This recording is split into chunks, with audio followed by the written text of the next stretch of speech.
एक राजा के 3 पुत्रियां थीं और तीनों बड़ी ही समझदार थीं। वे तीनों राजमहल में बड़े आराम से रहती थी। एक दिन राजा अपनी तीनों पुत्रियों सहित भोजन कर रहे थे कि अचानक राजा ने बातों ही बातों में अपनी तीनों पुत्रियों से कहा, एक बात बताओ, तुम तीनों अपने भाग्य से खाते पीते हो या मेरे भाग्य से? 2 बड़ी पुत्रियों ने कहा, पिताजी हम आपके भाग्य से खाते हैं। यदि आप हमारे पिता महाराज न होते तो हमें इतनी सुख सुविधा व विभिन्न प्रकार के व्यंजन खाने को नसीब नहीं होते। ये सब आपके द्वारा अर्जित किया गया वैभव है जिसे हम भोग रहे हैं।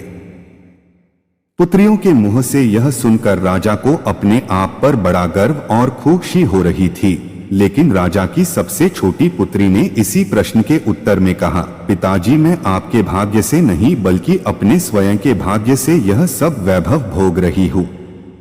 छोटी पुत्री के मुख से ये बात सुन राजा के अहंकार को बड़ी ठेस लगी। उसे गुस्सा भी आया और शोक भी हुआ, क्योंकि उसे अपनी सबसे छोटी पुत्री से इस प्रकार के जवाब की आशा नहीं थी।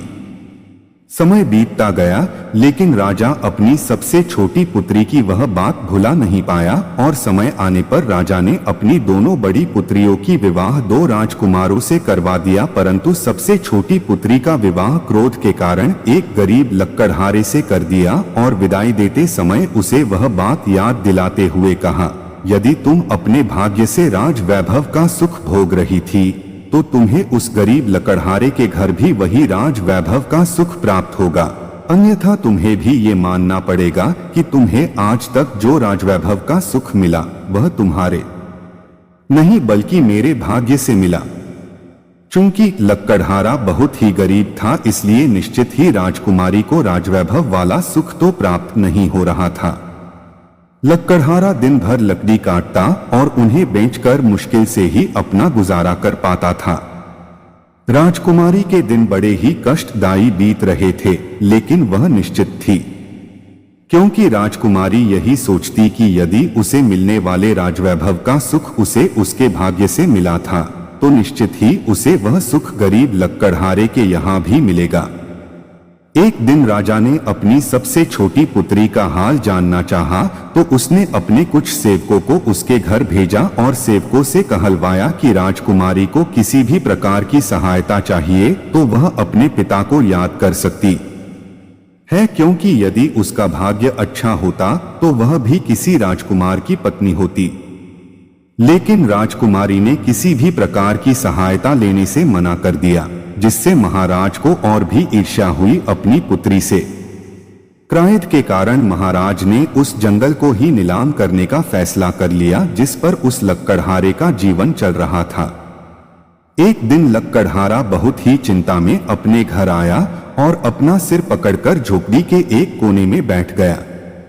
राजकुमारी ने अपने पति को चिंता में देखा तो चिंता का कारण पूछा और लक्कड़हारे ने अपनी चिंता बताते हुए कहा, जिस जंगल में मैं लकड़ी काटता हूँ वह कल नीलाम हो रहा है और जंगल को खरीदने वाले को 1 माह में सारा धन राजकोष में जमा करना होगा।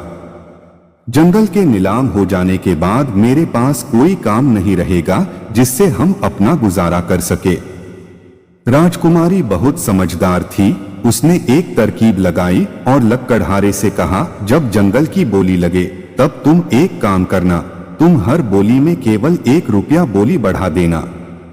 दूसरे दिन लक्कड़हारा जंगल गया और नीलामी की बोली शुरू हुई और राजकुमारी के समझाए अनुसार जब भी बोली लगती तो लक्कड़हारा हर बोली पर 1 रुपया बढ़ाकर बोली लगा देता। परिणाम स्वरूप अंत में लक्कड़हारे की बोली पर वह जंगल बिक गया, लेकिन अब लक्कड़हारे को और भी ज्यादा चिंता हुई क्योंकि वह जंगल 5 लाख में लक्कड़हारे के नाम पर छूटा था, जबकि लक्कड़हारे के पास रात्रि के भोजन की व्यवस्था हो सके इतना पैसा भी नहीं था। आखिर घोर चिंता में घिरा हुआ वह अपने घर पहुंचा और सारी बात अपनी पत्नी से कही। राजकुमारी ने कहा, चिंता न करें आप जिस जंगल में लकड़ी काटने जाते हैं वहां मैं भी आई थी।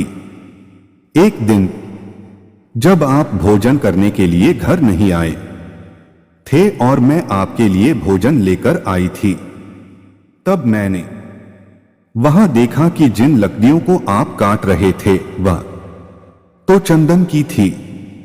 आप एक काम करें, आप उन लकड़ियों को दूसरे राज्य के महाराज को बेच दें, क्योंकि 1 माह में जंगल का सारा धन चुकाना है।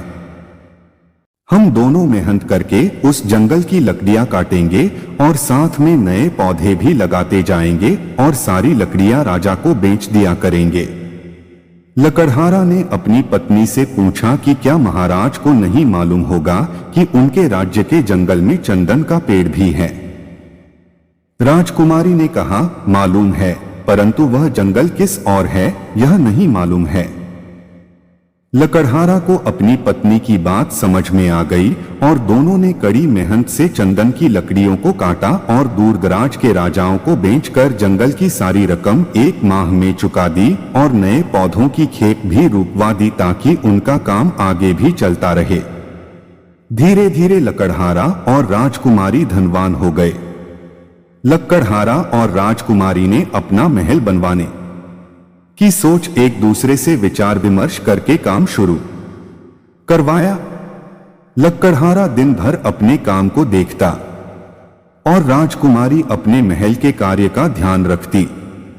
एक दिन राजकुमारी अपने महल की छत पर खड़ी होकर मजदूरों का काम देख रही थी कि अचानक उसे अपने महाराज पिता और अपना पूरा राज परिवार मजदूरों के बीच मजदूरी करता हुआ नजर आता है।